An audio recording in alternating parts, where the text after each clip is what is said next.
Harga cabai rawit di sejumlah pasar tradisional di Kabupaten Bojonegoro beberapa hari belakangan ini semakin meroket. Jika sebelumnya di kisaran Rp25.000 hingga Rp30.000 per kilogram, kini cabai bisa tembus di angka Rp100.000 lebih, bahkan bisa melebihi harga daging sapi.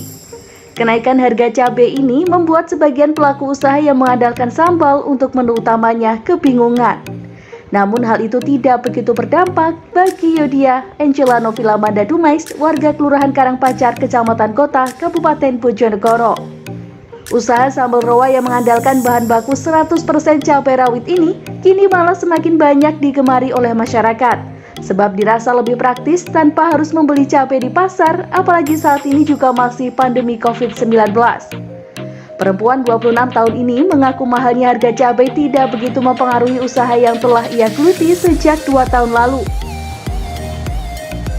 Sebab sebelum memulai usahanya, Angel terlebih dahulu merinci keuntungan dan kerugian jika harga cabai menyentuh angka Rp100.000 per kilogramnya. Dengan mahalnya harga cabai membuat omsetnya menjadi menurun. Dari yang awalnya bisa mendapatkan 18 juta hingga 20 juta rupiah setiap bulannya, kini menurun sekitar 10 juta rupiah. Sebelum harga cabai menyentuh angka Rp100.000 per kilogramnya, Angel sempat membuat inovasi dengan mencampurkan sambal roa dengan ikan bandeng. Atas inovasinya ini membuat masyarakat lebih suka, lantaran perpaduan antara sambal goreng dengan ikan bandeng bisa dijadikan sebagai lauk pauk. Tak tanggung-tanggung, olahan sambal miliknya tidak hanya digemari oleh masyarakat Bojonegoro saja, bahkan ada juga pembeli yang berasal dari luar negeri. Untuk pembeli dari luar daerah seperti Tuban, Madiun, Surabaya, Bali, Bekasi, Jakarta hingga Sulawesi. Sedangkan dari luar negeri ada dari Malaysia, Jepang, Singapura, dan Maroko. Dengan mahalnya harga cabai, ia pun berharap harga cabai bisa kembali normal lagi, sehingga tidak membuat usaha yang menggunakan cabai sebagai bahan baku utamanya tidak merugi. Dari kenaikan harga cabai ini dalam produksi sambal gimana? Ya otomatis berdampak, soalnya kita kesusahan buat ini ya, cari bahan baku yang fresh. Soalnya kalau di pasaran sendiri adanya sudah mungkin 30% udah rusak gitu loh. Dan kalau di pengepul sendiri kan karena petani juga masih belum ada panenan, jadi masih belum banyak, belum ada. Kalau untuk produksinya tetap jalan. Ya memang kalau untuk secara keuntungan kita berkurang, tapi untungnya untuk omset kita malah trennya lebih naik sedikit daripada sebelumnya. Kok bisa lah? Karena ini orang ibu rumah tangga atau orang kantoran yang tahu harga cabai mahal, mereka malah cenderung males buat masak. Jadi udahlah beli aja, toh sambal saya ini dari sebelum harga naik, sebelum pandemi maupun sekarang harganya tetap sama. Untuk harga jualnya berapa Mbak? Kalau untuk harga jualnya sendiri, untuk yang kemasan sambal dabu ini 28.000, tapi kalau untuk yang kemasan 350 gram ini 45.000. Kalau keuntungan gimana?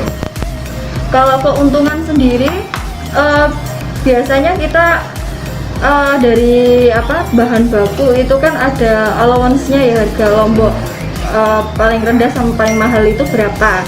Nah biasanya 40%-an itu masuk di keuntungan karena untuk produksi dan lain-lain.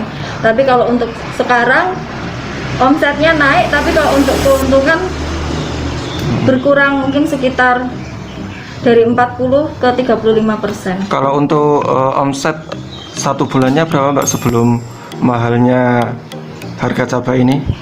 Kalau omsetnya sendiri bisa sampai ya, untuk omsetnya relatif ya, tapi kisarannya antara 14-15 juta ada, mungkin bahkan biasanya juga lebih. Cuman kalau untuk sekarang trennya naik, omsetnya bisa 18 mendekati 20, tapi keuntungannya yang berkurang. Sekitar berapa Mbak? Ya itu tadi dari 45 jadi 35%-an. Mendekati puluhan gitu Mbak ya? Ya kalau omsetnya ya bukan keuntungan. Kalau omsetnya mendekati puluhan. Tapi kalau keuntungannya itu tadi persen. Tetapi dengan mahalnya cabai ini apakah ada pengurangan atau semakin dimahalkan Mbak untuk produknya dari sampean ini? Kalau untuk pengurangan enggak, karena saya ada standar buat kualitasnya, jadi saya nggak mau ngecewakan pelanggan gitu. Rasanya tetap sama, karena untuk bahannya sendiri saya nggak merubah untuk takarannya. Cuman saya ada inovasi ketika harga cabai lagi mahal, gimana caranya ukuran cabai itu bisa dikombinasikan dengan bahan lainnya supaya menekan untuk harganya itu tadi. Nah, inovasinya ini seperti apa, Pak? Kalau dulu kan saya buatnya tuh sambal goreng, jadi otomatis dia 100% dari sambal dan bumbu-bumbu rempah lainnya. Nah kalau yang sekarang nih beberapa bulan yang lalu, sekitar 2 bulan yang lalu lah, sebelum harga cabai trennya sudah mulai naik, saya cari inovasi untuk mencampurkan sambal itu sama daging ikan tuna. Jadi orang kalau ketika makan sambal dia sudah nggak mikir lauk lagi. Nah di sisi lain kan inovasi itu juga disambut positif sama pelanggan, daripada kita harus ngurangin kualitas dari sambalnya itu tadi. Berarti tidak terlalu berdampak terhadap usahanya sampean Mbak ya ini? Untungnya kalau untuk berdampak yang signifikan sih enggak, cuman ya sedikit banyak pasti berdampak. Tapi tidak sampai merugi Mbak ya? Untungnya enggak.